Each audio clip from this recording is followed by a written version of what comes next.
Salut les balances et bienvenue dans votre horoscope pour le mois de juillet 2021. Mon nom c'est Gabriel, je suis astrologue et ensemble je propose qu'on regarde un petit peu comment ça va se passer pour vous, spécialement les ascendants balance. Je vous conseille de regarder vraiment cette vidéo par rapport à votre ascendant, étant donné qu'on va savoir vraiment dans quel sujet ça va se passer pour vous, chacun des transits pour le mois. Alors on débute le mois du 3 au 6 juillet avec Mars et Vénus qui vont être en opposition à Saturne et en carré à Uranus. Alors, Mars et Vénus se trouvent en maison 11 pour vous, donc c'est vraiment les actions et les valeurs, dans le fond, qui viennent s'exprimer à travers le groupe, à travers les gens qui vous entourent, vos connaissances, ces choses-là. Ça vient se mettre en opposition avec Saturne qui est dans maison 5, qui est un peu plus une représentation de ce qui vous anime, donc ce qui vous fait plaisir, de votre créativité et tout ça. Donc, c'est de voir un petit peu comment est-ce que vous vous exprimez par rapport à un groupe de personnes et voir comment ça se reflète à un niveau plus personnel chez vous. Est-ce que ça vous met en joie, en fait, de voir ça?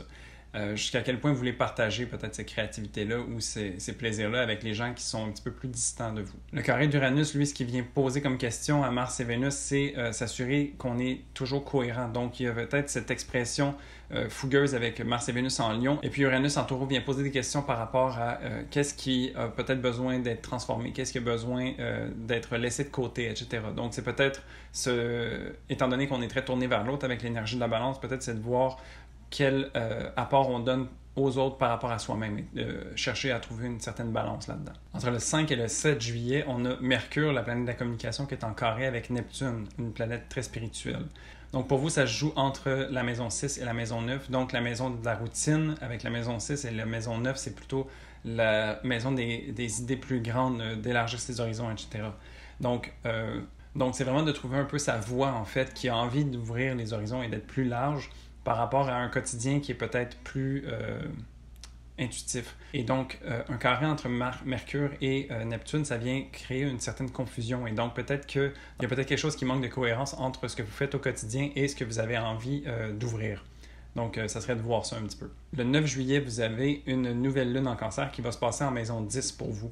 Alors vraiment, quand c'est une nouvelle lune, on plante des graines, on place des intentions pour ce qui s'en vient. Et puis en Cancer, c'est tout tourné un peu vers l'intérieur, vers le foyer, vers ce qui nous anime de manière plus intime. Et donc ça se passe en maison 10. Alors qu'est-ce que ça représente pour vous au niveau de la carrière, au niveau de la vie un peu plus publique? Où est-ce que vous êtes vu? Alors vraiment, c'est de voir comment vous pouvez peut-être enclencher des projets différents par rapport au travail et puis de s'assurer aussi d'avoir toujours à cœur d'avoir un équilibre avec la maison et le travail. Entre le 11 et le 15 juillet, il y a Vénus et Mars qui vont venir se rejoindre ensemble dans le signe du Lion pour venir faire une conjonction. Donc, ça va être vraiment un moment où est-ce que l'action et les valeurs vont s'aligner et puis on va vraiment s'assumer de façon totale. Pour vous, ça se passe en maison 11 et donc c'est vraiment tourner vers vos aspirations, vos désirs pour le futur. Vraiment, c'est quoi, qui vous avez envie d'être dans la société un peu, à travers les groupes, à travers vos amis, etc. Donc, ça serait de voir un peu comment vous venez vous placer puis comment vous avez envie d'agir à ce niveau-là. Entre le 16 et le 18 juin, on a le Soleil qui est opposé à Pluton. Donc, le Soleil qui se trouve en maison 10 pour vous et qui vient jouer un peu au niveau de la carrière est en opposition à Pluton qui est en maison 4, donc qui est plus tourné vers le foyer.